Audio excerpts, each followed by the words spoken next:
Imagine this: Rome, 509 BC. A city ruled not by law, but by fear and the tyrannical lust of the Tarquin dynasty.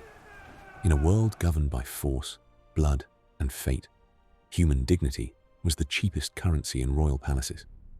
But history is not always changed by armies. Sometimes it is changed by a single dagger and a woman who refused to live in humiliation.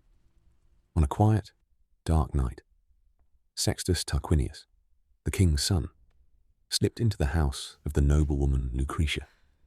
He did not come with diplomacy, but driven by blind desire without limits. By force of arms, violating every code of honor, he imposed himself on her, believing his father's power would shield him from consequence. Lucretia, with a broken spirit and an iron will, told her story before the nobles of Rome. Then she plunged a dagger into her own chest before them all. Her death was not merely suicide, it was a declaration of war. The body of one woman was enough to ignite the rage of an entire city. Rome did not wait for dawn. The uprising exploded like wildfire through the dark corridors of the palace. Groups of nobles and citizens surged forward. The royal guard tried to hold the line, but they were outnumbered by a flood of fury.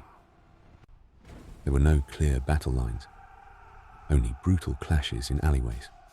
King Tarquinius Superbus was driven out, and the city gates were sealed against him forever. But the king did not submit. He went to gather a leviathan of war.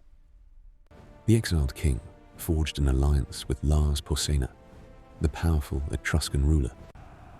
Imagine an army of unprecedented size advancing across the plains, a forest of spears and gleaming shields marching to reclaim Rome as a prize.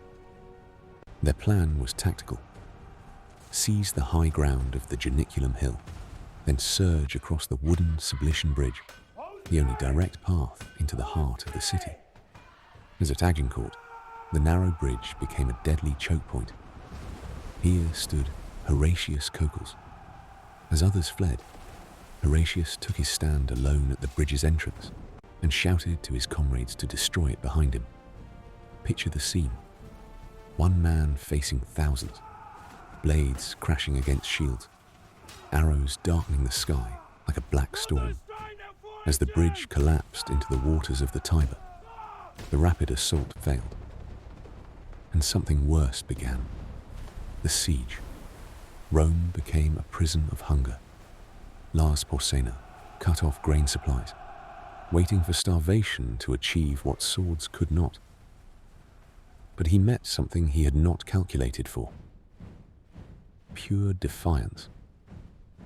When the young Roman Mucius Scaevola infiltrated the enemy camp to assassinate the king and was captured, he placed his hand into the fire before all, without flinching, proving that Rome would choose death by flame over a return to slavery. Terrified by this iron will, Lars Porsena ordered his army to withdraw. In that moment, monarchy was not merely defeated, it was buried. The Roman Republic was born. The people swore, no kings ever again. The war began with the violation of a woman's body and ended with the birth of the greatest political power